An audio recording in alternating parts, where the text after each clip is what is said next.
बिस्मिल्लाहिर्रहमानिर्रहीम। अस्सलाम वालेकुम रहमतुल्लाहि व बरकातुहू। सलाम का जवाब तो दे दिया करें।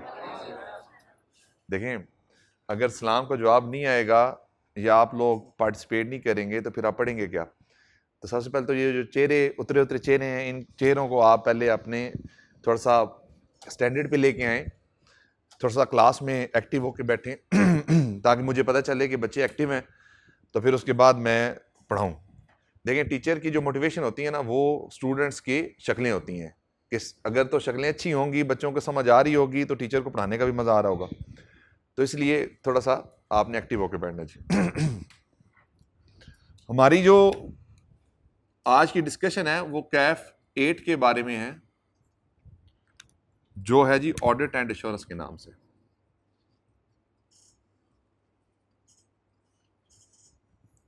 इसके बारे में डिस्कशन करेंगे। मुझे अपना इंट्रोडक्शन कराने की जरूरत है या आप लोगों को पता है? पता है आप लोगों को या ब्रीफली करा देता हूं। नौशेरवान ख्वाजा नाम है जी, और पिछले कोई 6 साल से मैं टीचिंग कर रहा हूँ। टीचिंग मेरा प्रोफेशन नहीं है, टीचिंग मेरा पैशन है। इसको अर्निंग का मेरा कोई ज़रिया नहीं है ये वाला टीचिंग का प्रोफेशन मेरी अल्हम्दुलिल्लाह फर्म है। फर्म मेरा जो है वो अर्निंग का ज़रिया है। ये फर्स्ट बताना ज़रूरी है। सेकेंडली, क्वालिफिकेशन भी मेरी तकरीबन कोई 7-8 साल पहले हुई थी, और आर्टिकल्स मेरे KPMG से हैं।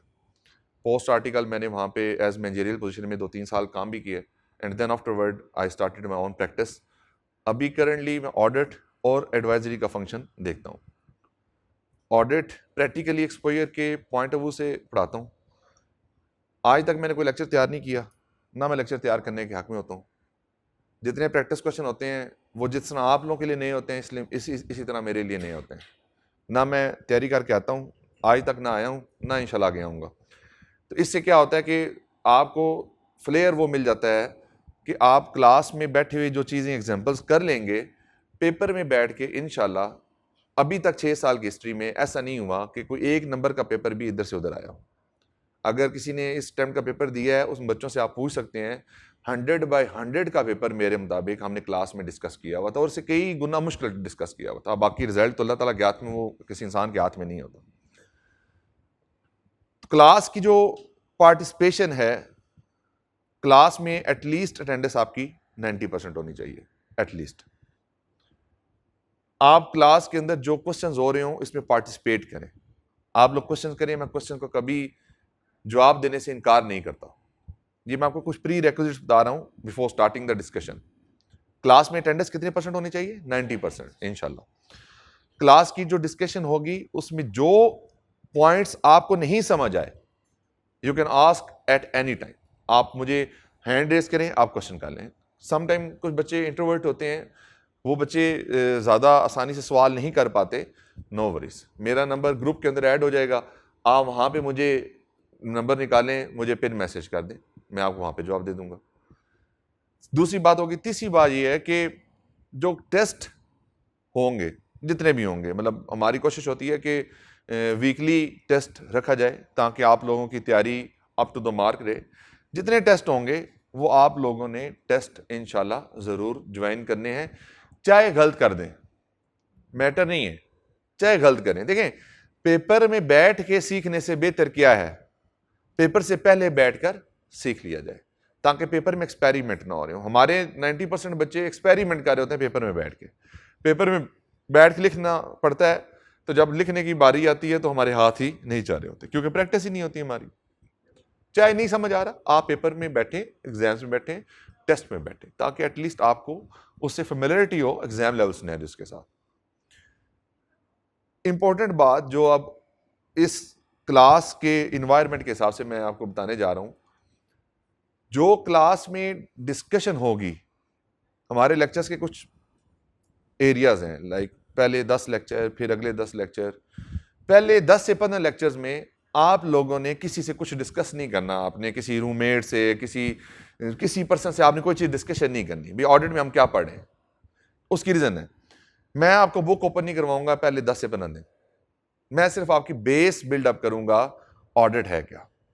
अब होगा क्या, बिलफर्ज आपको मैं पिछले 1 हफ्ता बुक नहीं ओपन कराता, 1 हफ्ते के बाद, 1 हफ्ते में के दौरान ही आप दूसरे दिन जाते हैं, आप जाके अपने रूम में बैठ के किसी से बात करते हैं, रूममेट के साथ, किसी दोस्त के साथ, तुम लोगों ने पढ़नी नहीं स्टार्ट किया, आप लोगों को ये कमेंट्स मिलेंगे। मैं आपको ना अपने एक्सपीरियंस की बेस पे बात कर रहा हूँ।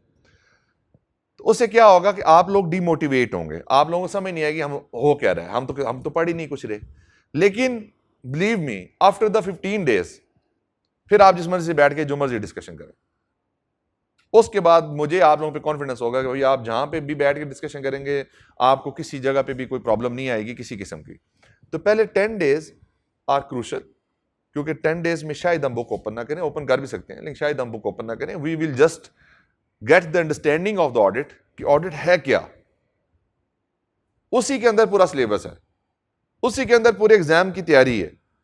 तो जब पहले 10 दिन अगर आप अच्छे तरीके से क्लास के अंदर एक्टिव लिसनर होकर बैठे रहे, तो फिर इंशाल्लाह आगे पूरे सेशन में आपको कहीं प्रॉब्लम नहीं आएगी।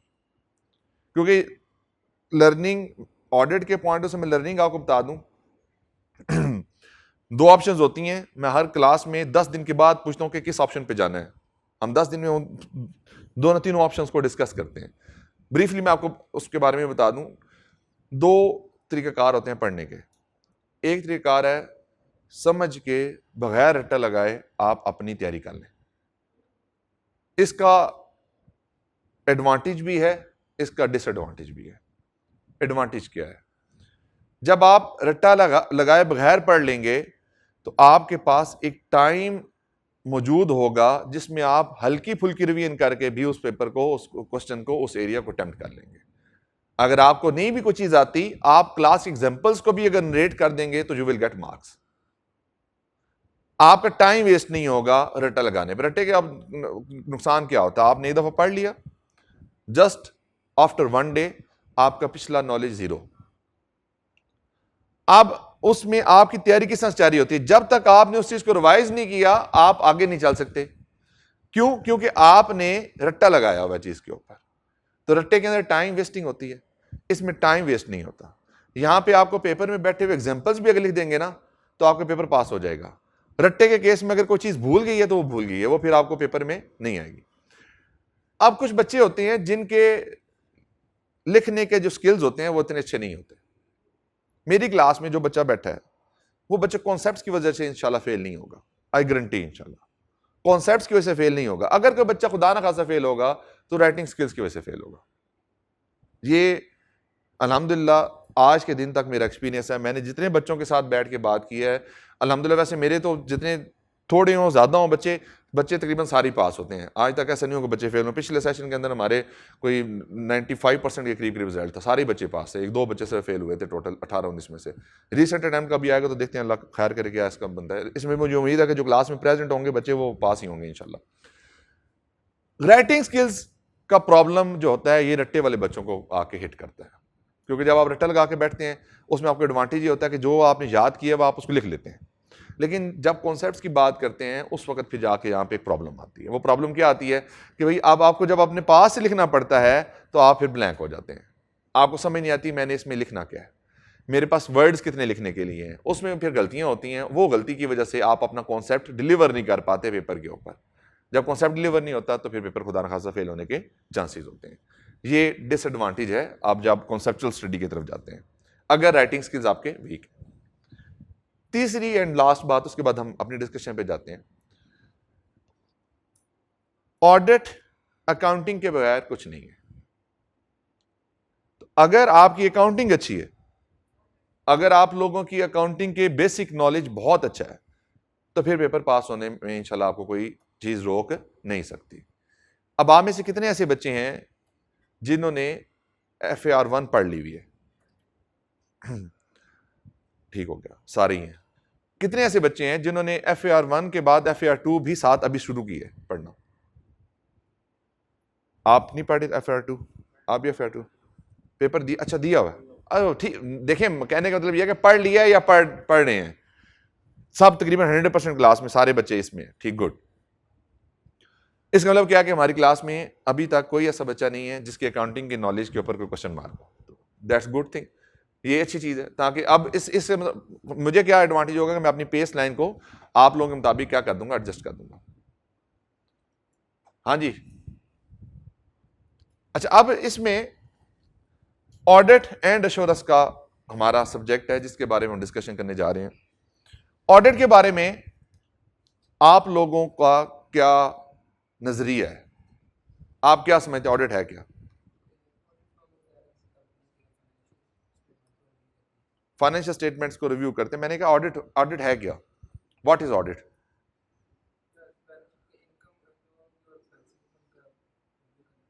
रिव्यू करना, फाइनेंशियल स्टेटमेंट का रिव्यू, एनालाइज करना, इंस्पेक्शन करना, फ्रॉड आइडेंटिफाई करना। चलें डिस्कस करते हैं जी। What is audit? जी, एनालाइज करना, चीजों को रिव्यू करना। जी, रिव्यू करना, इंस्पेक्शन करना। जी आप बताएं। एनालिसिस करना। Audit is examination, audit is examination. अच्छा चलें, मैं हमेशा एक ही एग्जांपल देता हूं, आज भी वही एग्जांपल देता हूं। आप में से किसी बच्चे ने कोई सेकंड हैंड गाड़ी परचेज होती हुई देखी हो? यूज्ड गाड़ियां परचेज करते हैं ना लोग। आइडिया है कि यूज्ड गाड़ी किस तरह से परचेज होती है? फॉर एग्जांपल आपने क्वालिफाई कर लिया इंशाल्लाह, तो आप जो है वो अब एक गाड़ी लेने जा रहे हैं। आपके पास बजट नहीं है कि नई गाड़ी ले सकें, आपने सेकंड हैंड गाड़ी लेनी है, तो क्या प्रोसीजर होगा जी? किस तरह से आप गाड़ी परचेज करेंगे?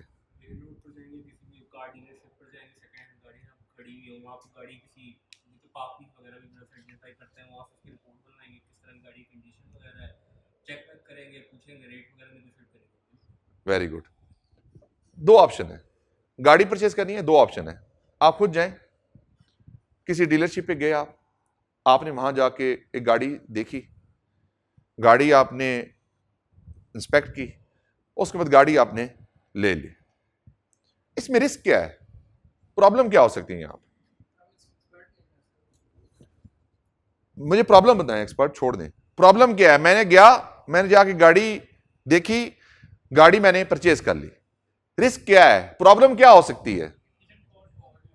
क्या हो सकता है? फॉल्ट हो सकता है। फॉल्ट किस चीज का होगा जी? इंजन का फॉल्ट हो सकता है, टायर उसके खराब हो सकते हैं, बॉडी उसकी पेंट हो सकती है, इंटीरियर उसका ठीक नहीं होगा, उसका एसी खराब हो। These all are the fault. क्यों भाई? आप सेकंड लेने जा रहे हैं, आप मैकेनिक नहीं है, आप एक्सपर्ट नहीं है, आपके पास उस कार के बारे में इंफॉर्मेशन नहीं है, तो प्रॉब्लम क्या आएगी भाई? आप एक ऐसी गाड़ी परचेज कर लेंगे जो गाड़ी ठीक नहीं है। This is risk. अब रिस्क क्या है कि हम ऐसी चीज परचेज कर लेंगे जो चीज ठीक नहीं है। इस चीज से बचने का हल क्या है जी? हल क्या है जी इससे बचने का? एक्सपर्ट कहां से लेंगे जी? आप मार्केट में जाएं, आप किसी भी मैकेनिक को पकड़ लें, मैकेनिक है जी 2-4 हज़ार रुपये मेरे से ले लो, मुझे गाड़ी इंस्पेक्ट कर दो। या दूसरी ऑप्शन क्या है? पार्क व्हील्स पे जाएं, वहां पे उनका एक पूरा परफॉर्मर होता है, उनका एक पूरी टीम होती है, टेक्निकल टीम होती है, उनको बुलाएं, उनको कहें हमें इंस्पेक्शन करके दे दें जी आप। वो आएंगे, गाड़ी का रिव्यू करेंगे, गाड़ी को ड्राइव भी करेंगे, गाड़ी का थ्रॉटल देकर, थ्रॉटल समझते हैं, रेस देकर चेक करेंगे कि इंजन की अंदर से आवाजें तो नहीं आ रही, इंजन ठीक तरीके से काम कर रहा है या नहीं कर रहा। अक्सर कहा आप पुरानी गाड़ी में बैठे तो घड़ घड़ घड़ की आवाज आती है या नहीं आती? बोले आती है या नहीं आती? आती है। तो क्या आता है? इंजन ठीक तरीके से काम नहीं कर रहा होता, उसका टाइमिंग चेंज खराब हो सकता है, उसके इंजन के जो वॉल्व्स होते हैं वो खराब हो सकते हैं, उसका हेड खराब हो सकता है। देखिए अब हुआ क्या, एक एक्सपर्ट आया, उसने गाड़ी का रिव्यू किया, उसको एनालाइज किया, उसको ड्राइव किया, और उसके बाद उसने एक इंस्पेक्शन की रिपोर्ट बना के दे दी कि भाई मेरे मुताबिक इस गाड़ी में ये चीजें ठीक हैं, ये चीजें खराब हैं, इनकी कंडीशन ये है, इनकी कंडीशन ये है। अब बताएं, अब वो रिस्क क्या हो गया आपका? रिस्क क्या था मेरा? यहां पे मिलके बोलें, रिस्क क्या था? कि भाई मैं ऐसी चीज बाय कर लूंगा जो ठीक है नहीं है। इस चीज का रिस्क किससे कवर हुआ? I just added an expert who give me an opinion, और उसकी बेस के ऊपर आई मेड द डिसीजन। उससे क्या हुआ? मेरे चीज की परचेज करने में जो रिस्क था वो क्या हो गया? मिटिगेट होकर कम हो गया। क्या खत्म हो गया? नहीं। अब एक्सपर्ट भी क्या है? एक्सपर्ट क्या है? इंसान ही है ना। देखें, एक्सपर्ट से क्या गलती नहीं हो सकती? तो क्या एक्सपर्ट गलती कर दे तो इसका मतलब क्या है कि एक्सपर्ट ही गलती है? नहीं। सर्कमस्टांसेस ऐसे होते हैं, सिचुएशन ऐसी होती हैं जिसमें आपको कई दफा चीज के बारे में इंफॉर्मेशन नहीं मिलती। इसी तरह से क्या आप ये कहेंगे कि मेरे साथ 2 नंबरी कर गया एक्सपर्ट? एक्सपर्ट ने तो अपना जो नॉलेज था, जो उसके पास इंफॉर्मेशन थी, उसने ठीक तरीके से वहां पे अप्लाई की।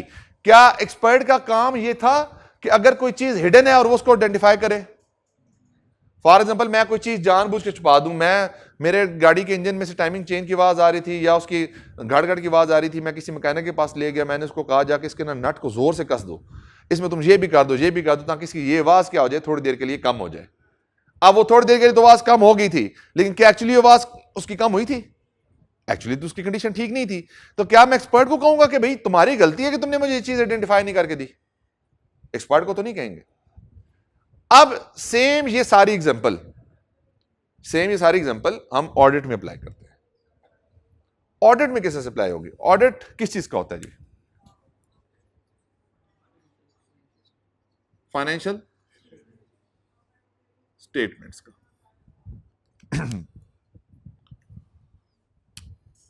आप एग्जांपल लें कि शेयर होल्डर हैं हमारे कुछ,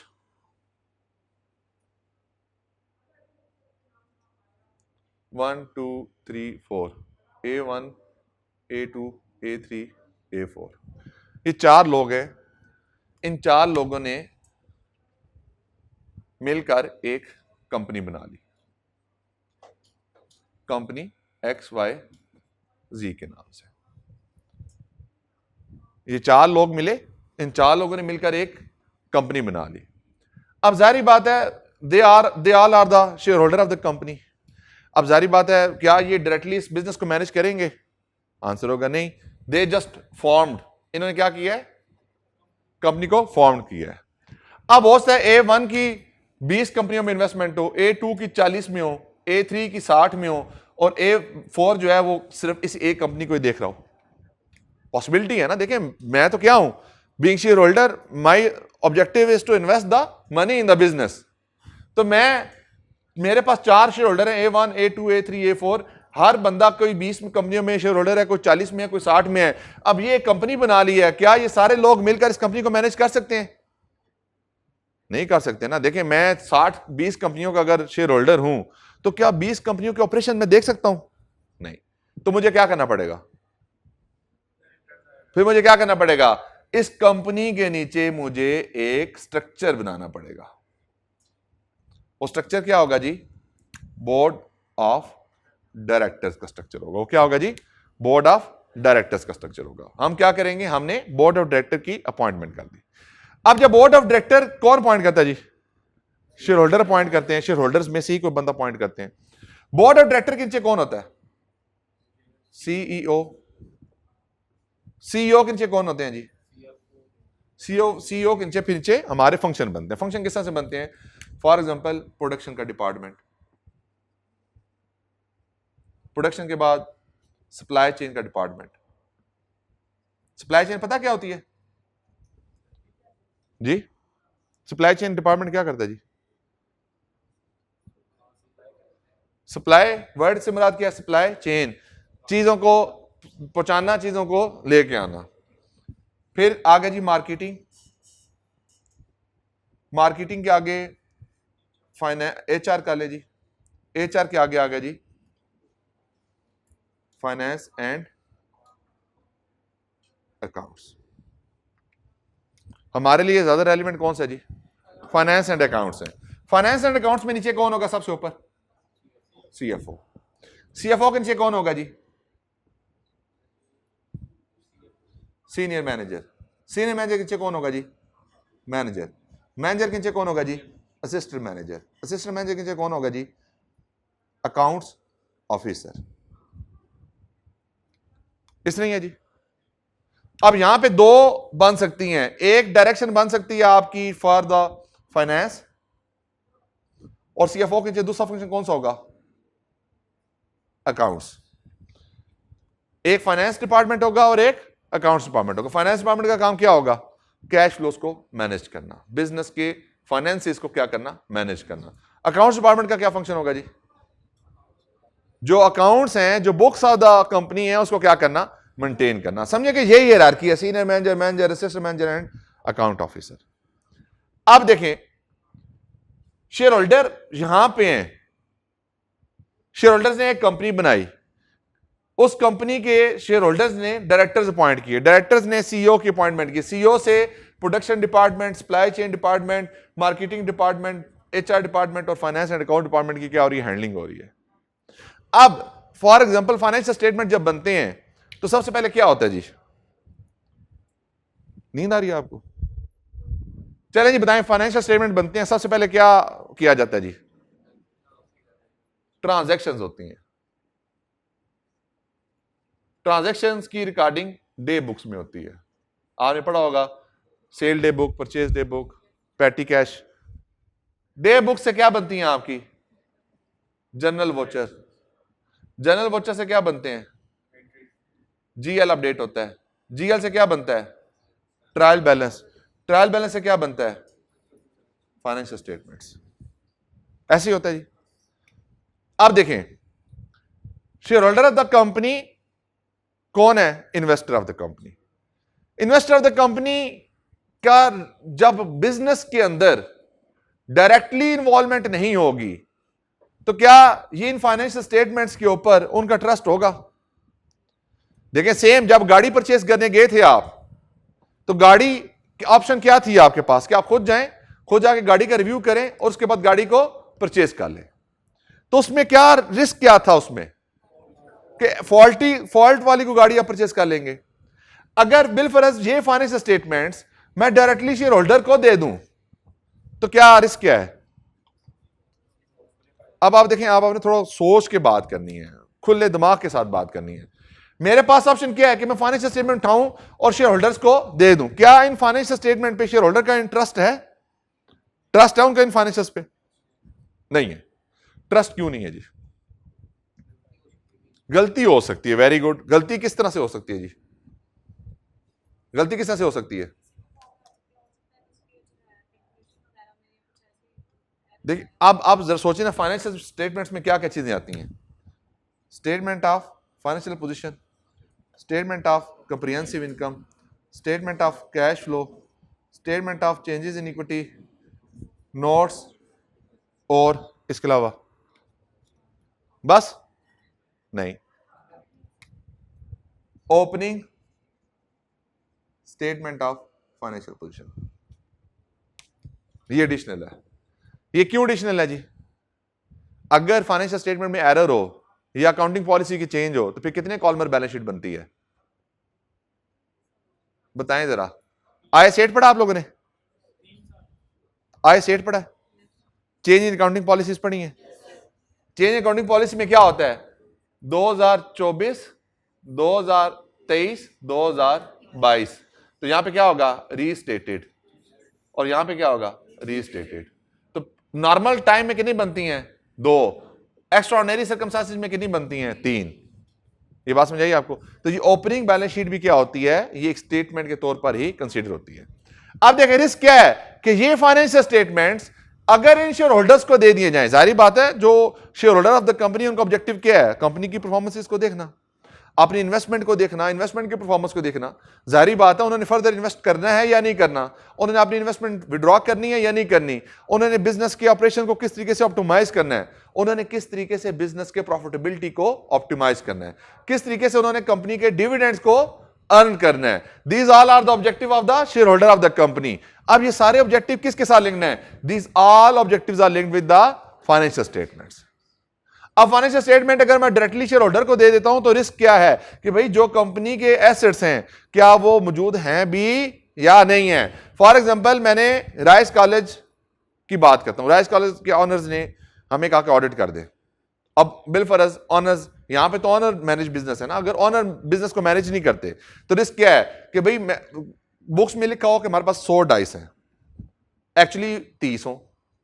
बुक्स में लिखा हो हमारे पास 40 प्रोजेक्टर हैं, एक्चुअली 10 हो। बुक्स में लिखा हो कि हमारे पास 5 एसी काम कर रहे हैं, एक्चुअली 1 एसी काम कर रहा हो, 4 क्या हो? खराब हो गए हो। अब रिस्क देखें क्या है। अगर 5 एसी में से 1 एसी काम कर रहा है, 4 एसी काम नहीं कर रहे, तो रिस्क क्या है? रिस्क क्या है? किस चीज का लॉस आएगा? इंपेयरमेंट का लॉस आएगा। देखें, अगर बिल फरज मैं फाइनेंशियल स्टेटमेंट बगैर रिव्यू के डायरेक्टली शेयर होल्डर को प्रेजेंट कर देता हूं, तो मैनेजमेंट की कोशिश क्या होगी कि एसी की इंपेयरमेंट को चार्ज ना किया जाए। क्यों ना चार्ज किया जाए? क्योंकि भाई अगर इंपेयरमेंट चार्ज करेंगे तो कंपनी के एक्सपेंस क्या हो जाएगा? कंपनी के एसेट्स क्या हो जाएंगे? कम हो जाएंगे। एसेट कम होना भी शेयर होल्डर को चुभेगी, प्रॉफिट कम होना भी शेयर होल्डर को चुभेगा। जब शेयर होल्डर को चुभेगा तो फिर मैनेजमेंट की परफॉर्मेंस पे क्वेश्चन मार्क रेज होंगे। जब मैनेजमेंट की परफॉर्मेंस पे क्वेश्चन मार्क रेज होंगे तो उनकी वैल्यूएशन होगी। उनकी वैल्यूएशन होगी तो उनकी जॉब्स क्या कर दी जाएंगी? रिमूव कर दी जाएंगी, उनको जॉब में से निकाल दिया जाएगा।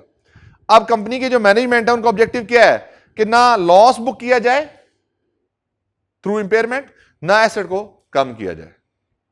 अब अगर यहां पर रिव्यू ना हो तो रिस्क क्या है कि फाइनेंशियल स्टेटमेंट में जो एसेट है वो इंपेयर्ड है, लेकिन एक्चुअली वो फाइनेंशियल स्टेटमेंट के अंदर इंपेयरमेंट की एंट्री पास नहीं हुई। This is risk. अब दूसरा एग्जांपल ले लें। फॉर एग्जांपल कंपनी की एक कंपनी है जो आपको सैमसंग नोट 7 का स्कैंडल पता है? इशू पता है? नोट 7 का फटने वाला, पुराने लग रहे हैं आप। सैमसंग नोट 7 जो था जब आया था तो उसमें क्या हुआ था कि जब वो थोड़ा सा एयर प्रेशर में जाता था, यानी थोड़ा हवाई जहाज में कोई सफर कर रहे हैं, थोड़ा ऊंचाई पे जाता था तो वो एक्सप्लोड हो जाता था। अल्टीमेटली सैमसंग को क्या करना पड़ा? उस सारे के सारे फोनों को रिकॉल करना पड़ा। जब जाहिर बात है अब अगर मार्केट में एक मैंने प्रोडक्ट दी हुई है, मुझे रिकॉल करनी पड़ जाए तो फाइनेंशियल्स पे क्या इंपैक्ट आएंगे? सोच के बात करनी है आपने, थोड़ा सा ना अब आपने एक्टिव होकर बात करनी है। हाँ जी, मैंने सैमसंग नोट 7 बेच दिए थे, उसके बाद मुझे रिकॉल करने पड़ गए, मैंने वापस बुला लिए हैं। क्या फाइनेंशियल स्टेटमेंट पे क्या इंपैक्ट आएंगे? सोचें, अकाउंटिंग की बात है यार, कुछ भी नहीं है ऐसी। जी आप बताएं मिस, एक्सपेंस किस तरह से बढ़ेगा? एग्जांपल के साथ बात करनी है आपने। मुझे फोन करने क्या करने पड़ गए जी? रिकॉल, वापस बुला लिए मैंने फोन। मैंने बेची हुई चीज को क्या किया है? वापस बुला लिया। बेची हुई चीज को वापस बुला लिया। आप बताएं क्या रिस्क इश्यूज क्या क्या आएंगे? सेल रिटर्न बुक करनी पड़ेगी। क्या चीज? प्रॉफिट किस तरह से काम करना पड़ेगा? ऑटोमेटिक सेल टर्न होगी तो वो तो इंपैक्ट आ जाएगा। दूसरा रिस्क क्या जी? वेरी गुड, रिकॉल करने के एक्सपेंडिचर्स है उनको बुक करना पड़ेगा। थोड़ा सा एडवांस लेवल पे जाना शुरू करें सर जी। अल्टरनेटिव फोन देने पड़ेंगे या उनको पैसे वापस करने पड़ेंगे। जब पैसे वापस करते हैं तो उसको क्या कहा जाता है? Refund liability. तो क्या जितने फोन आपने रिकॉल किए उनकी आपने रिफंड अपने बुक में लायबिलिटी बुक की है या नहीं की? जारी बात है मैंने पे करना ना उनको। और क्या रिस्क है जी? जी पेनल्टी भी हो सकता है लगे हमें। जाहिर बात है जो रेगुलेटर्स हैं वो एक्टिवेट हो जाएं कि आपने कोई ऐसी चीज भेजी है। फॉर एग्जांपल हवाई जहाज में मोबाइल फट गया तो जाहिर बात है अगर हवाई जहाज वाली जो सिविल एविएशन हैं वो कहेंगे ये तो आपने काम खराब कर दिया है, सैमसंग को पेनल्टी लगा दें। वेरी गुड जी, पेनल्टी भी लग सकती है। पेनल्टी क्या करेगी मैनेजमेंट? बुक ना करने की कोशिश करेगी। और क्या होगा? क्या चीज? मेंटेनेंस किस चीज की? देखिए मुझे रिकॉल करना पड़ गया ना पूरी, मुझे तो प्रोडक्ट ही रिकॉल करनी पड़ गई है। रिपेयर कॉस्ट हो सकता है कि मुझे उन फोन को रिपेयर करने के लिए फर्दर कॉस्ट बुक करनी पड़े अपने पास। और क्या रिस्क है जी? बड़ा थोड़ा आप भूल रहे हैं कुछ चीजें जी। किस चीज की? अगर विल फरज हम इतनी देर जितने अरसे में हमने रिकॉल किए इतने में कोई अगर और एक्सीडेंट हो जाता है, कोई खुदा न खास उससे कोई मसला बन जाता है तो हो सकता है हमें उसकी प्रोविजन बुक करनी पड़े। जी आप बताएं जी। और सोचें यार, थोड़ा सा दिमाग खोल के बात करनी है, कोई बात नहीं, गलत हो जाएगा। अगर हमें रिप्लेस करनी पड़े, हमें वो रिफंड लायबिलिटी वाली वैसे लिंक हो जाती है बाहर, रिफंड लायबिलिटी के साथ भी ये बात हो जाती है। रिप्लेसमेंट की कॉस्ट है ये भी आएगी बिल्कुल। अभी अकाउंट आप स्टैंडर्ड जेन में लेके आए। फाइनेंशियल्स में क्या क्या कौन कौन से लाइन आइटम होते हैं? प्लांट एंड मशीनरी होता है। तो सोचें अब प्लांट मशीनरी से क्या लिंक्ड होगा इसमें जी? सोचना है आपने थोड़ा सा, मतलब अब मैं थोड़ा सा ना आपको थोड़ा सा ना डिफरेंट देखें। अगर बिल फरज जो हमने प्रोडक्शन का, ये प्रोडक्शन का फॉल्ट है या प्लांट का फॉल्ट है? देखें ना, अगर कोई चीज गलत बन गई है तो उसके पीछे दो चीजें हैं, या तो प्रोडक्ट बनाने में गलती हुई है, तो या प्लांट के अंदर कोई मसला है। ये दो बातें ही हैं। अगर प्लांट में कोई मसला है तो उसका मतलब क्या है कि प्लांट अपनी ऑप्टिमल कैपेसिटी पे ठीक तरीके से काम नहीं कर रहा। जब प्लांट अपनी ऑप्टिमल कैपेसिटी पे ठीक तरीके से काम नहीं कर रहा तो फिर रिस्क क्या है? रिस्क क्या है? इंपेयरमेंट का रिस्क है। वो प्लांट क्या हो चुका है? इंपेयर हो चुका है। अगर मैं कहूं कि ये प्रोडक्शन का फॉल्ट है, प्लांट का मसला नहीं है, प्रोडक्शन का फॉल्ट है, तो प्रोडक्शन में किस चीज का फॉल्ट है? क्या रॉ मटेरियल मेरे पास गलत आ गया था? अगर रॉ मटेरियल मेरे पास गलत आ गया था तो क्या मेरे पास अभी इस वक्त स्टोर में रॉ मटेरियल पड़ा हुआ है इस चीज को बनाने के लिए? और अगर पड़ा हुआ है तो क्या मैं उसको यूज कर सकता हूं? आंसर क्या होगा? नो। तो जब मैं रॉ मटेरियल को यूज नहीं कर सकता तो क्या रिस्क है? NRV of the raw material का रिस्क है। अगर मैं ये कहूं कि मैंने ये जो मोबाइल फोन है ये बना के अपने पास स्टोर में रखे हुए हैं, जो मैंने बेच दिए थे वो मैंने क्या कर लिए हैं? रिफंड। लेकिन जो मेरे पास इन्वेंट्री आज के दिन में पड़ी है, क्या ये मैं बेच सकता हूं? Answer is no. तो जब मैं एक फिनिश गुड को बेच नहीं सकता तो उस पर क्या रिस्क है? NRV of the mobile phone का रिस्क है। ये बात समझ आई आपको? देखें, नहीं आई समझ? किस बच्चे को समझ नहीं आई? आगे समझ? देखें, अगर मैं ये मोबाइल बना के रखा हुआ है, मेरे पास स्टोर में पड़ा हुआ है, लेकिन मैं इस मोबाइल को क्या नहीं कर सकता? बेच नहीं सकता। जब मैं सेल नहीं कर सकता तो इसमें क्या रिस्क है? एनआरवी का रिस्क है। इसमें क्या रिस्क है जी? एनआरवी का रिस्क है। बात समझ आई आपको? ऊपर से तो नहीं गुजरी बातें? इसी तरह से अब देखें यहां पे, अगर ये financial statements directly share holders के पास चली जाएंगी तो इसमें रिस्क क्या है कि फाइनेंशियल स्टेटमेंट में not give the true and fair view. Financial statement true and fair view नहीं दे रही होंगी। अब यहां पे जारी बात है, क्यों? देखें, जनरल एंट्रियां किसने पास की होंगी? अकाउंट ऑफिसर ने की होंगी। अकाउंट ऑफिसर ने अपना जब सिस्टम में एंट्रियां सारी पास कर दी हैं तो वहां से क्या बने होंगे? ट्रायल बैलेंस बना होगा। ट्रायल बैलेंस की बेस के ऊपर फाइनेंशियल स्टेटमेंट होता है, असिस्टेंट मैनेजर ने बनाए हो। असिस्टेंट मैनेजर के काम को किसने रिव्यू किया? मैनेजर ने। मैनेजर के काम किसने रिव्यू किया? सीनियर मैनेजर ने। सीनियर मैनेजर के काम किसने रिव्यू किया? सीएफओ ने। और सीएफओ के काम को किसने रिव्यू किया? सीईओ ने। सीईओ का काम किसने किया? बोर्ड ऑफ डायरेक्टर ने। बोर्ड ऑफ डायरेक्टर ने किसको प्रेजेंट किया? शेयर होल्डर को। आप देखें, there is approximately 1 2 3 4 5 6 layers before financial statement are presented to the share holder. लेकिन इंपॉर्टेंट बात क्या है? ये 6 की 6 लेयर क्या है? डिपेंडेंट ऑन द कंपनी है। 6 की 6 लेयर्स क्या है? डिपेंडेंट ऑन द कंपनी है, डिपेंड कर रही है। जाहिर बात है, अगर सीएफओ अगर टारगेट्स मीट नहीं करेगा तो सीएफओ को क्या कर देंगे? जॉब में से निकाल देंगे। बिलफर्ज अगर कंपनी अपने टारगेट अचीव नहीं कर पा रही तो सीएफओ की कोशिश क्या होगी? फ्रॉडुलेंट फाइनेंशियल रिपोर्टिंग करके उन टारगेट्स को मीट किया जाए। फॉर एग्जांपल, सीएफओ को टारगेट दिया गया था कि आप अगर 10 मिलियन की सेल करेंगे, कितनी करेंगे? 10 मिलियन की सेल करेंगे तो आपको 1 मिलियन का कैश रिवार्ड मिलेगा। क्या मिलेगा जी? 1 मिलियन का कैश रिवार्ड मिलेगा। अब मेरे ज़हन में क्या चल रहा है? 10 मिलियन की सेल। फॉर एग्जांपल 11 मंथ गुजर चुके हैं। आफ्टर द 11 मंथ्स कंपनी ने टोटल 6 मिलियन की सेल अचीव की है। कंपनी ने कितनी अचीव की जी सेल? 6 मिलियन की। तो कितना टारगेट रहता है जी? 4 मिलियन का टारगेट रहता है।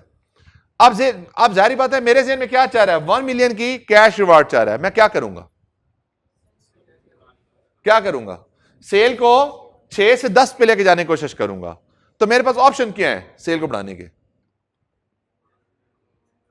जी, कौन बच्चे रह गए? मैं साहब बताएं, किस तरह से करेंगे? मैं पूछ रहा हूं कि सेल किस तरह से ज्यादा रिकॉर्ड करेंगे? डिस्काउंट ऑन सेल दे देंगे तो उसे सेल बढ़ जाएगी। ये तो जेन्युइन सेल नहीं होगी अगर डिस्काउंट देंगे तो। एक्सेसिव डिस्काउंट पॉलिसी से हट के दे दिए, वेरी गुड। पॉलिसी से हटकर मैंने डिस्काउंट दे दिए। डिस्काउंट तो 2% का दे सकते हैं, मैंने कहा 5% का डिस्काउंट लो तो सेल कर लो। सेल हो गई। अब जारी बात है, क्या हुआ? कंपनी के रिसोर्सेज का गलत इस्तेमाल हुआ और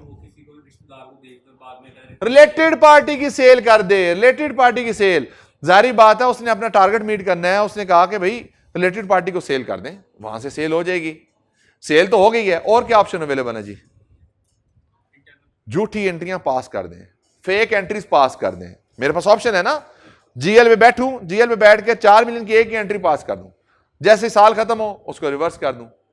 अब ये रिस्क क्यों जनरेट हो रहे हैं? क्योंकि मेरे काम को, मुझे पता है मेरे काम को किसी ने रिव्यू नहीं करना, और मैंने अपने टारगेट को अचीव करने के लिए फ्रॉडुलेंट फाइनेंशियल रिपोर्टिंग भी करनी है। जब फ्रॉडुलेंट फाइनेंशियल रिपोर्टिंग करनी है तो ये फाइनेंशियल स्टेटमेंट क्या है? रिलायबल नहीं है। किसके लिए? Share holder of the company के लिए। यहां पे फिर देखें, इतनी सारी एग्जांपल्स देने का मकसद क्या था?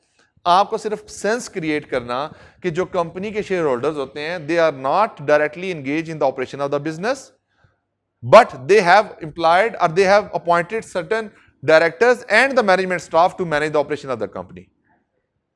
To review the financials and to review the performances, they need some independent review of the financial statements. तो फाइनेंशियल स्टेटमेंट का जब कॉन्फिडेंस को बूस्ट अप करने के लिए क्या किया जाता है? ऑडिटर को अपॉइंट किया जाता है. किसको अपॉइंट किया जाता है? ऑडिटर को अपॉइंट किया जाता है. अब ऑडिटर क्या करेगा? ऑडिटर इन फाइनेंशियल स्टेटमेंट्स को रिव्यू करेगा, इनके ऊपर इंस्पेक्शन के प्रोसीजर लगाएगा, इनके ऊपर एग्जिस्टेंस के प्रोसीजर लगाएगा, इनके ऊपर कंप्लीटनेस के प्रोसीजर लगाएगा. अपने प्रोसीजर्स लगाने के बाद वो अपनी एक रिपोर्ट देगा. रिपोर्ट किसको देगा? Directly to the share holder of the company. Directly to the share holder of the company. उससे क्या होगा कि एक इंडिपेंडेंट पर्सन ने शेयर होल्डर के कॉन्फिडेंस को क्या कर दिया है? बूस्ट कर दिया है. सेम यहां पे ऑडिटर वही काम करेगा जो गाड़ी परचेस करते वक्त पार्क व्हील्स ने किया था काम. गाड़ी परचेज करते पार्क व्हील्स ने क्या किया था? आपको एक कॉन्फिडेंस बूस्ट अप किया था. किस तरह से कॉन्फिडेंस बूस्ट अप किया था? उस गाड़ी की इंस्पेक्शन करके, ताकि आप गलत गाड़ी को परचेज ना कर लें. यहीं पे फाइनेंशियल स्टेटमेंट्स के ऊपर एक ऑडिटर आया who is expert of the audit and accounts. उसने इन फाइनेंशियल स्टेटमेंट्स को ऑडिट किया, उसके ऊपर अपने प्रोसीजर्स लगाए. प्रोसीजर लगाने के बाद उसने अपनी एक रिपोर्ट किसको दी? Share holder of the company को दी. इससे क्या हुआ? Share holder of the company का कॉन्फिडेंस क्या हो गया जी? बूस्ट हो गया. ये बात समझ आई आपको? ये ऊपर से गुजर गई, यहां तक ठीक है. अब ये ऑडिट का ऑब्जेक्टिव है. ये क्या है जी? ऑडिट का ऑब्जेक्टिव है. अगर इसको सिंपल बनाएं तो शेयर होल्डर है, शेयर होल्डर ने कंपनी बनाई, उस कंपनी के बोर्ड ऑफ डायरेक्टर अपॉइंट हुए, बोर्ड ऑफ डायरेक्टर ने नीचे मैनेजमेंट स्टाफ को अपॉइंट किया, मैनेजमेंट स्टाफ ने फाइनेंशियल स्टेटमेंट्स बनाए. ठीक है जी. दरमियान में एक ऑडिटर आया, उसने फाइनेंशियल स्टेटमेंट के ऊपर प्रोसीजर लगाए. उसके बाद उसने एक ऑडिट रिपोर्ट किसको दे दी? शेयर होल्डर को दे दी. तो इससे क्या हुआ? शेयर होल्डर का जो कॉन्फिडेंस था वो क्या कर गया? बूस्ट कर गया. अब ये चैप्टर 1 के अंदर एक टॉपिक है, लेकिन मैं बुक ओपन नहीं करवाना चाह रहा, क्योंकि आप लोग बुक पे चले गए तो आपकी थिंकिंग का प्रोसेस है ये बंद हो जाएगा. जब थिंकिंग का प्रोसेस बंद होगा तो फिर तो सिंपल सी बात है, मैं यहाँ बोर्ड पे बुक ओपन कर लूँ और मैं आपको कहूँ ये जनाब ये देखें, ये पढ़ लिया, ये पढ़ लिया, ये पढ़ लिया, उसका कोई फायदा मेरे मुताबिक नहीं है. जी, यहां तक बात समझ आ गई आप लोगों को? अच्छा, अब आपके ज़हन में ये बात भी आ रही होगी कि हमारे सिलेबस में क्या क्या चीज़ें हैं. सिलेबस भी हम 10 दिन के बाद डिस्कस करेंगे, ग्रेड भी हम 10 दिन के बाद डिस्कस करेंगे. अभी मैं आपको बता दूं कि ये ऑडिट प्रोसीजर के काम है, ये रिपोर्ट का एरिया है, ये रिस्क असेसमेंट का एरिया है, तो आपको किसी चीज़ के बारे में इल्म ही नहीं है. तो वो आपके लिए ऐसे ही होगा जैसे एक कहते हैं अब्दुल्ला की शादी में बेगाना दीवाना. तो वो आपके लिए भी यही बात होगी कि भाई एक चीज़ के बारे में आपको इल्म ही नहीं है और आप उस चीज़ को पढ़ी जा रहे हैं. तो पहले ऑडिट को समझें, ऑडिट को अंडरस्टैंड करें, फिर हम जाके ग्रेड भी समझेंगे, फिर जाके हम सिलेबस को भी समझेंगे, फिर पढ़ने का आपको मजा भी आएगा. अदरवाइज अभी मैं ग्रेड दिखा दूंगा तो ग्रेड देखने से कोई फायदा नहीं होगा, ना सिलेबस को समझाने का इसको कोई फायदा होगा आप लोगों को. अब ये तो ऑडिट का एक कॉन्सेप्ट मैंने आपको बेसिक ब्रीफ दिया है. अब जरा कुछ डिस्कशन करते हैं कि जो हमारा ऑडिट का पेपर होता है वो किस तरह से डिजाइन होता है, उसमें क्या क्या चीजें होती हैं, किस तरीके से हमें अपने लर्निंग को लेके चलना है.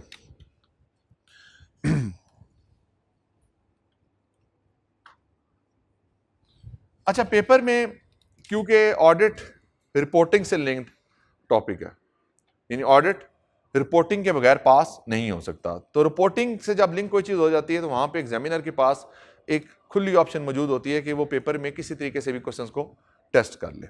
अच्छा, आप पेपर में जो टेस्टिंग होती है वो कुछ आपके होते हैं एनालिटिकल क्वेश्चंस,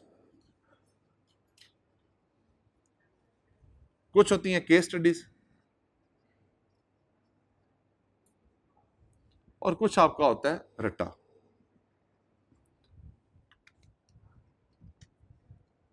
रट्टा तकरीबन आप ये लगाएं कि 10 to 15 मार्क्स का होता है, इससे ज्यादा रट्टा नहीं मिलेगा आपको। केस स्टडीज आपकी 50 to 60 मार्क्स की होती हैं, और एनालिटिकल भी, वैसे केस स्टडी एनालिटिकल को इकट्ठे कर लें आप, इसमें 10 to 15 मार्क्स होते हैं। एनालिटिकल में क्या होता है, सम टाइम वो आपको बैलेंस शीट दे देगा, वैसे अभी पिछले 1-2 अटेम्प्ट से उसने ट्रेंड चेंज किए, एनालिटिकल का पोर्शन उसने केस स्टडीज में इंक्लूड किया हुआ है। नॉर्मली क्या होता था, फाइनल पे तो ऐसे नहीं होता था, फाइनल में अभी भी इससे सही है, फाइनल 20 से 25 मार्क्स होते हैं। बैलेंस शीट, इनकम स्टेटमेंट, ये दोनों दे देंगे, साथ कुछ नीचे सिनेरियोज होंगे, और उसके ऊपर आपसे कहा जाएगा कि इस फाइनेंशियल स्टेटमेंट को एनालाइज करें और यहाँ से आप रिस्क आइडेंटिफाई करें। जो भी हम डिस्कस कर रहे थे ना, ये रिस्क हो सकते हैं, इस तरह से रिस्क आइडेंटिफाई करें, बिजनेस का रिस्क क्या होगा वो आइडेंटिफाई करें। तो एक एनालिटिकल क्वेश्चन होते हैं। केस स्टडीज क्या होती हैं, आपको अकाउंटिंग नॉलेज दे दिया जाए। फॉर एग्जाम्पल कंपनी ने प्रॉपर्टी प्लांट इक्विपमेंट के अंदर मेजर एडिशन की है, बताएं इसमें रिस्क क्या है। रिस्क क्या है जी, अगर कोई property plant equipment major amount से कैपिटलाइज हो तो रिस्क क्या होता है।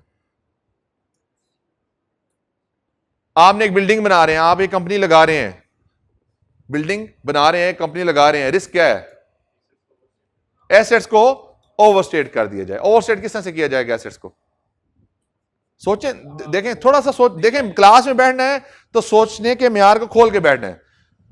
मैंने भी बात की है कि अगर एक कंपनी एक बिल्डिंग बना रही है, बिल्डिंग को कैपिटलाइज कर रही है, रिस्क क्या है, इन्होंने कहा एसेट्स ओवरस्टेट हो जाएंगे। एसेट किस तरह से ओवरस्टेट होंगे, एक्सपेंस ज्यादा कैपिटलाइज कर लिए जाए। अब देखें I-16 में क्या क्राइटेरिया है, रेवेन्यू एक्सपेंडिचर और कैपिटल एक्सपेंडिचर। रेवेन्यू एक्सपेंडिचर को क्या होना चाहिए, एक्सपेंस आउट। कैपिटल एक्सपेंडिचर को क्या होना चाहिए, कैपिटलाइज। अब फॉर एग्जांपल मेरे एडमिन स्टाफ की सैलरीज हैं, तो मेरी कोशिश क्या होगी, उन सैलरीज को भी कैपिटलाइज कर लूं। क्यों कैपिटलाइज कर लूं, क्योंकि जब एक्सपेंस कैपिटलाइज कर लूंगा तो एक्सपेंस क्या हो जाएगा, कम। एक्सपेंस कम होगा तो प्रॉफिट क्या हो जाएगा, ज्यादा। अगर मैं एक्सपेंस को कैपिटलाइज कर दूंगा तो एक्सपेंस कैपिटलाइज करने से एसेट बेस क्या हो जाएगी, ज्यादा। एसेट ज्यादा, एक्सपेंस कम, प्रॉफिट ज्यादा, ईपीएस ज्यादा, टारगेट जल्दी अचीव।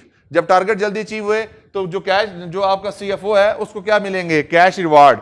जो मार्केटिंग का जो हेड है उसको क्या मिलेंगे, बोनसेस। जो बाकी टीम है उसको क्या मिलेंगे, एडवांटेज। अल्टीमेटली क्या कोशिश होगी कि कंपनी के प्रॉफिट्स को ज्यादा दिखाया जाए। उसके लिए क्या किया जाएगा, एक्सपेंस को कैपिटलाइज करने की कोशिश की जाएगी। This is risk in the capitalization of property plant and equipment. बात समझा। देखिए, मैं ऑब्जेक्टिव क्या है, आप लोगों को थोड़ा सा समझाना कि चीजें इस तरीके से आपने सोचनी है। आज की क्लास में सिर्फ मैंने आपसे जान के थोड़े थोड़े सवाल किए हैं ताकि आप लोग एक्टिव होकर बैठे क्लास में। पूरे 100 या 90 लेक्चर जितने भी होंगे, उस लेक्चर्स में इस तरह सिनेरियो बेस्ड आपकी लर्निंग होगी। कोई चीज आपको रट्टे वाली एक चीज भी नहीं होगी। हालांकि इसके ऊपर पूरा रट्टा है, 1.5 सफ़े का रट्टा है इसके ऊपर, इस पूरे एरिया के ऊपर, कि मैनेजमेंट होती है, ये होता है, वो होता है, लेकिन आपको समझ नहीं आनी थी। अब यह है कि पूरा एक सिनेरियो आपके सामने बिल्डअप हो गया। अब मैं बुक ओपन करा के आपको रीड भी करा दूंगा, आपको समझ आ जाएगी, इसमें आपको कोई मसला नहीं लगेगा। केस स्टडीज में एक तो सवाल होंगे इस तरह से, जिस तरह से अभी मैंने आपको बताया। दूसरा होगा अकाउंटिंग एरर्स। अकाउंटिंग एरर क्या होंगे, कोई गलती है, फॉर एग्जांपल के कंपनी ने गुडविल है, गुडविल रिकॉर्ड की है। गुडविल की लाइफ क्या होती है जी, इन्फिनिट होती है। अब गुडविल की अगर लाइफ इन्फिनिट हो तो उसको क्या करना पड़ता है, एनुअल इंपेयरमेंट टेस्ट करना पड़ता है। अब मैनेजमेंट मानती नहीं है जी, हमने एनुअल इंपेयरमेंट टेस्ट करनी है, बताएं क्या करेंगे। इस तरह सिनेरियो बेस्ड क्वेश्चन आएंगे आपको। या कंपनी ने एक लाइसेंस लिया हुआ था, उस लाइसेंस के जो टर्म्स एंड कंडीशन है वो मीट नहीं हुई, आप बताएं किस तरह से आप इसको डील करेंगे। तो अकाउंटिंग का जितना नॉलेज आपका मौजूद है उसके ऊपर यहां पे क्वेश्चंस आते हैं। फिर इसी तरह से कुछ कंपनी लॉ का पोर्शन हमारे ऑडिट में इंक्लूडेड है, जिसमें ऑडिटर की अपॉइंटमेंट वाला एरिया, कि ऑडिटर की अपॉइंटमेंट किस तरह से होती है, क्वालिफिकेशन डिसक्वालिफिकेशन वाला एरिया, वहां पे भी केस स्टडीज आपकी आ जाती हैं कि उसमें आप किस तरह से डील करेंगे। रट्टा में क्या आएगा, छोटे मोटे सवाल आते हैं, ज्यादा नहीं आते। वैसे मैं तो कहता हूँ ये 0% होना चाहिए, इसका 1 नंबर भी नहीं होना चाहिए। लेकिन फिर भी 10 से 15 मार्क्स होते हैं। उसमें आपको डेफिनेशंस आ जाती हैं, छोटे मोटे प्रोसीजर्स आ जाते हैं, इस तरह से करके आपको यहाँ पे 10 से 15 मार्क्स में कवर करते हैं। तो इफेक्टिवली देखा जाए तो तकरीबन 60 टू 80 मार्क्स आपके सिनेरियो बेस्ड हैं, 80% आपकी सिनेरियो बेस्ड है, आपकी लर्निंग बेस्ड टेस्टिंग होती है, और 10 से 15% जो होती है आपकी रट्टा बेस्ड टेस्टिंग होती है। ये पेपर का तकरीबन पैटर्न पिछले 2-3 साल से चल रहा है। अब इसमें एक और जो प्रॉब्लम मौजूदा हालात में है वो क्या है? आपको पता है कि पुरानी स्कीम में जो अभी चल भी रही है, MSA 1 इंट्रोड्यूस हुआ था, ये याद होगा आप लोगों को, पता है जी MSA 1? MSA 1 है मल्टी सब्जेक्ट असेसमेंट। इसमें MSA 1 में आपके 2 सब्जेक्ट्स होते हैं, रिपोर्टिंग और ऑडिट। मेनली ये 2, रिपोर्टिंग और ऑडिट का एक मिक्स पेपर नया बना था MSA 1। MSA 1 को पास करने के लिए आपको CFAP 1 और 6 पास करना जरूरी होता है, यानी कि CFAP 1 है आपका अकाउंटिंग का, CFAP 6 किस चीज का है? ऑडिट का। ये 2 पास होते हैं तो किस चीज की टेस्टिंग होती है? MSA 1 आपके लिए अनलॉक होता है। अच्छा, जब CFAP 6 था ना, जो ऑडिट का सब्जेक्ट था CFAP 6, अभी भी CFAP 6 ही है। पहले जो पेपर में सवाल आते थे जो मौजूदा हालात में आ रहे हैं उनसे बहुत मुख्तलिफ थे। अब हुआ क्या, CFAP 6 की जो लर्निंग है, MSA 1 की जो लर्निंग है वो शिफ्ट कहां पे हो गई है? CFAP 6 में। यानी कि जो MSA 1 के सवाल है वो कहां पे टेस्ट होते हैं? CFAP 6 में टेस्ट होते हैं। तो जो CFAP 6 है वो कहां टेस्ट होगा? वो CAF 8 में टेस्ट होगा। ये बात समझ आएगी आपको? ये बात नहीं समझ आएगी आपको? MSA 1 की जो MSA 1 जब इंट्रोड्यूस हुआ, नया सब्जेक्ट इसमें इंक्लूड हुआ, तो MSA 1 के इंक्लूड होने की वजह से CFAP 6 के जो पुराने सवाल थे वो क्या हो गया? ऑब्सलीट। उसने क्या किया, जो MSA 1 का पैटर्न था उसको CFAP 6 के पैटर्न में इंक्लूड कर दिया। अब जारी बात है, मेरा जो CFAP 6 है वो ज्यादा एडवांस लेवल पे चला गया। उसने कहा कि जो नीचे बच्चे हैं, जब उनको ज्यादा मुश्किल चीजें टेस्ट नहीं की जाएंगी तो वो CFAP 6 को भी ठीक तरीके से परफॉर्म नहीं कर सकेंगे। उन्होंने क्या किया, CFAP 6 का जो पुराने सिलेबस था, पुरानी जो चीजें थी, पुराने क्वेश्चन की जो टेस्टिंग होती थी, जो पुराने सवाल थे, वो उठाकर उन्होंने कहां पे डाल दिए? CAF 8 में।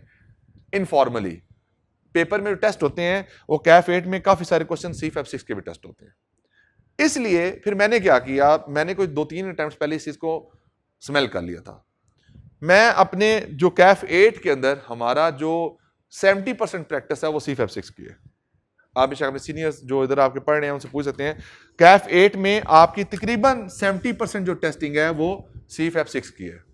इससे एडवांटेज क्या होता है कि भाई एक तो पेपर का जो करंट पैटर्न चल रहा है उसमें फाइनल के जब सवाल आ जाते हैं तो आपने ऑलरेडी एक हाई टेस्टिंग एरिया को परफॉर्म किया होता है, ऑलरेडी आपने मुश्किल सवालों को टैकल क्लास में किया होता है, तो पेपर में गारंटेड उससे आसान सवाल आते हैं, उतने मुश्किल नहीं आते, उससे आसान सवाल आते हैं। तो आपको पेपर में बैठ के जरा बराबर भी पेपर का प्रेशर नहीं आता। ये पिछले 2-3 अटेम्प्ट्स के अंदर हमारी है। तो अब इसके लिए हमने जो अपनी प्रैक्टिस करनी है पेपर के साथ, अभी क्या आ गया जी? प्रैक्टिस। तो प्रैक्टिस में बेटा 3 एरिया है हमारे, CFAP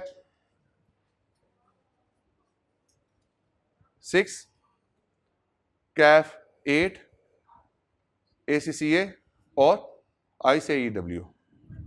ये 4 सोर्सेज होंगे हमारे प्रैक्टिस के।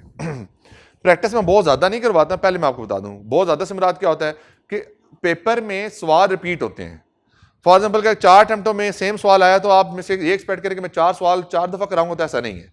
मैं हर तरीके का जो होगा, हर डिफरेंट तरीके का एक सवाल कराऊंगा। जो मिलते जुलते सवाल होंगे वो आपने खुद करने होंगे। CFAP 6 के क्वेश्चंस आपके पेपर में बैठे हुए कॉन्फिडेंस बिल्डअप करेंगे। जब क्लास में आप कर लेंगे ना, रिस्क असेसमेंट का सवाल है। रिस्क असेसमेंट में बच्चों को पता ही नहीं होता कि बिजनेस रिस्क क्या है, ऑडिट रिस्क क्या है, आइडेंटिफिकेशन किस तरह से करनी है, ड्राफ्टिंग किस तरह से करनी है। तो जब CFAP 6 के आप क्वेश्चंस करेंगे तो ये आपकी जितनी एम्बिग्विटीज हैं वो खत्म हो जाएंगी। फिर से जो रिपोर्ट के एरियाज के क्वेश्चंस होंगे, यानी कि जो मैं यहां बात की ना, केस स्टडीज और एनालिटिकल, ये दोनों आप कहां से करेंगे? ये आप इन सोर्सेज से करेंगे, CFAP 6 से करेंगे, ACCA से करेंगे और ICW से करेंगे। इस तरह से कंट्रोल वाला एरिया है वो ACCA का बहुत अच्छा ड्राफ्टेड होता है, कंट्रोल्स इन्वायरमेंट होता है। वही बात आप लोगों को बताने का फायदा को नहीं, लेकिन कंट्रोल्स एरियाज होते हैं, कंट्रोल वाले एरिया जो है ACCA के बहुत अच्छे ड्राफ्टेड है। तो हम कंट्रोल्स की प्रैक्टिस ACCA के पास पेपर में से करते हैं। जो सिनेरियो बेस्ड क्वेश्चन होते हैं रिपोर्ट की इंपैक्ट्स के, वो ICW के बहुत अच्छे हैं, तो वो फिर हम ICW के पेपर से करते हैं। तो ये हमारा जनाब जो प्रैक्टिस का जो मैकेनिज्म होगा वो इन 4 एरियाज में से करेंगे हम। इससे आपको थोड़ा सा मल्टी कल्चरल, मल्टी डायरेक्शनल आपको थोड़ी सी स्ट्रेटजी मिल जाती है, पेपर में बैठे हुए आपको परेशानी कम होगी इस तरह से। लेकिन फिर आपकी अपनी चॉइस भी होती है, आप जहां से करना चाहें तैयारी आप कर सकते हैं, मैं इसमें ज्यादा नहीं कहता। बुक मेन हम आई कैप की यूज करेंगे प्लस कुछ मेरे नोट्स हैं। आई कैप की बुक क्यों मैं रिकमेंड करता हूं, क्योंकि हमने रट्टा तो लगाना नहीं होता, ना मैं रट्टा लगवाने के हक में होता हूं, तो इसमें जो मेजर एरियाज होते हैं मैं टिक करा देता हूं, जो नहीं पढ़ने वाली चीज होती है मैं क्रॉस करा देता हूं कि ये नहीं पढ़ने की जरूरत, ये पढ़ लें। ये जो आई कैप की बुक है ये बच्चों के लिए जरूरी क्यों है, बस 2-3 बातें करके कंक्लूड करते हैं, बाकी कल स्टार्ट करेंगे। मार्केट में बहुत बुक्स अवेलेबल है, आप कोई भी यूज कर सकते हैं, लेकिन इज विद द राइटिंग। अब एक लाइन के अंदर अगर 10 लाइनों को स्क्वीज कर दूं तो आप कितना इस लेवल के ऊपर, इतना कॉम्पिटेंस लेवल इतना डिजाइन नहीं हुआ कि आप उसको पेपर में बैठ के ड्राफ्ट कर सकें। अब एक लाइन में, अब एग्जामिनर की एक्सपेक्टेशन है कि आप कम से कम उस पर 6 से 7 लाइनें लिखें। अब बुक में एक लाइन लिखी हुई है उसके ऊपर, तो बताएं मैं पेपर में, मेरे पास अगर प्रैक्टिकल नॉलेज नहीं है, मैं तो लिख लूंगा कि अपने एक्सपीरियंस की बेस पे, जब आपके पास एक्सपीरियंस नहीं तो आप पेपर में बैठ के कुछ उसके बारे में नहीं लिख सकेंगे। वही बात जो मैंने शुरू में की थी कि जो बच्चे फेल होते हैं उनमें मैक्सिमम बच्चों का इशू क्या होता है, राइटिंग स्किल्स का होता है, ड्राफ्टिंग का इशू होता है। तो आई कैप बुक में एक तो ये वाली चीज कवर हो जाती है, थोड़ा सा आपके पास नॉलेज बेहतर लिखा होता है, थोड़ा सेल्फ एक्सप्लेनेटरी होता है। दूसरी बात क्या है, completeness of the syllabus. Paper में हर दफा 5 से 10 नंबर ऐसे होते हैं जो किसी टीचर की बुक में भी नहीं होते, लेकिन वो आई कैप की बुक में क्या होते हैं, मौजूद होते हैं। इस दफा 5-7 नंबर ऐसे टेस्ट हुए हैं जो आई कैप की बुक में भी नहीं थे, लेकिन वो मेरे नोट्स में थे, वो मैंने नोट्स में वो चीज करवाई हुई थी, रीअसेसमेंट ऑफ मटेरियलिटी। तो वो क्या हो गया, बच्चों ने जब नोट्स को साथ लिंक किया हुआ था, वो पेपर में बैठ के उस नोट्स की बेसिस पे वो 7-8 नंबर उन्होंने वो अटेम्प्ट कर लिए। तो इसलिए बेहतर क्या कि आप आई कैप की बुक को फॉलो करें। अगर आप कोई और बुक फॉलो करना चाहते हैं, मैं उस पर आपको रोकूंगा नहीं, आपकी अपनी चॉइस है, लेकिन मैं क्लास में जो बुक लेके चलूंगा वो इंशाल्लाह आई कैप की स्टडी टेक्स्ट लेके चलूंगा। यही रिकमेंडेड है और यही बेहतर ऑप्शन है। हाँ, मुझे अगर मौका मिला किसी वक्त, मैं अपनी बुक अगर बना दूंगा तो वो एक्सप्लेनेटरी इस तरह से ही होगी जैसे आई कैप की होगी। मेरे जो नोट्स हैं उसके अंदर चीज़ें कंप्लीटनेस के हिसाब से, स्टैंडर्ड्स के हिसाब से मैंने ड्राफ्ट किया हुआ उनको, मैंने उनको अपने तरीके से नहीं किया, बल्कि इस तरह से ऑडिटिंग स्टैंडर्ड्स हैं उसके मुताबिक जो पैटर्न है मैंने वही फॉलो किया हुआ है। तो नोट्स साथ आपको हेल्प करेंगे, जहाँ पे कुछ टेक्निकल टॉपिक्स आ जाएंगे, जहाँ पे थोड़ा सा केस स्टडीज़ वाले एरियाज आते हैं, वहाँ पे आपको थोड़ी सी इन्फॉर्मेशन बेहतर मिल जाती है कि हमने पेपर में चीज़ों को किस तरह से लेके चलना है। बुक की बात होगी, प्रैक्टिस की बात होगी, पेपर के पैटर्न की बात हो गई, ऑडिट एंड इंश्योरेंस के सब्जेक्ट के बारे में बात होगी, फाइनेंशियल स्टेटमेंट की प्रिपरेशन से प्रेजेंटेशन तक की बात होगी। तो मेरा ख्याल है इंट्रोडक्टरी क्लास के लिए this is more than sufficient. अब इसमें जो कल की हमारी इंशाल्लाह डिस्कशन होगी वो होगी ऑडिट फॉर्म के स्ट्रक्चर के ऊपर। ऑडिट फॉर्म का स्ट्रक्चर समझाना क्यों जरूरी है, क्योंकि सर्विसेज जब तक आपको समझ नहीं आएंगी तो आप बुक में लिंक किस तरह से करेंगे, मैं ये काम क्यों कर रहा हूं। तो कल इंशाल्लाह हम जो ऑडिटर होता है, बीइंग ऑडिटर या बीइंग प्रैक्टिसिंग फॉर्म, हम क्या क्या सर्विसेज दे रहे होते हैं उनके बारे में एक ब्रीफ डिस्कशन होगी। उसके साथ हम इंशाल्लाह फिर जो हमारा मेन स्टेप है ऑडिट का, इसके स्टेप्स को हम समझेंगे। स्टेप्स ऑडिट के जो हैं ये बड़े मज़ेदार हैं और बड़े जो कहते हैं ना, एक इसकी जो एग्जांपल है वो बड़ी एक शानदार किस्म की एग्जांपल है, जिस एग्जांपल की बेस के ऊपर आप कोई चीज़ भूलेंगे नहीं इंशाल्लाह। तो इसमें बहुत फ़नी एग्जांपल्स होंगी। तो ऑडिट का जो एक तो एग्जांपल मैंने छोटी सी आपको आज दी है, वो बड़ी सिंपल सी एग्जांपल है, कुछ बच्चों ने पढ़ा हुआ है पहले तो उनको पता है एग्जांपल यहाँ पे कौन सी है, तो सबके इंटरेस्ट की एग्जांपल है। तो इस एग्जांपल को आप लोगों ने मिस नहीं करना, क्लास मिस नहीं करनी, पहले 15 क्लासों में कोई छुट्टी नहीं होनी चाहिए, ठीक है जी। कल इंशाल्लाह हमारा एजेंडा क्लियर होगा जी। एक तो हम सर्विसेज ऑडिटर की जो होती हैं वो कौन कौन सी होती हैं और ऑडिट के स्टेप्स क्या होते हैं, ठीक है जी, इसके बारे में इंशाल्लाह हम डिस्कशन करेंगे। ले जी आज की डिस्कशन को यहीं पे करते हैं कंक्लूड, मिलते हैं इंशाल्लाह फिर अगली क्लास में, तब तक के लिए अल्लाह हाफिज़।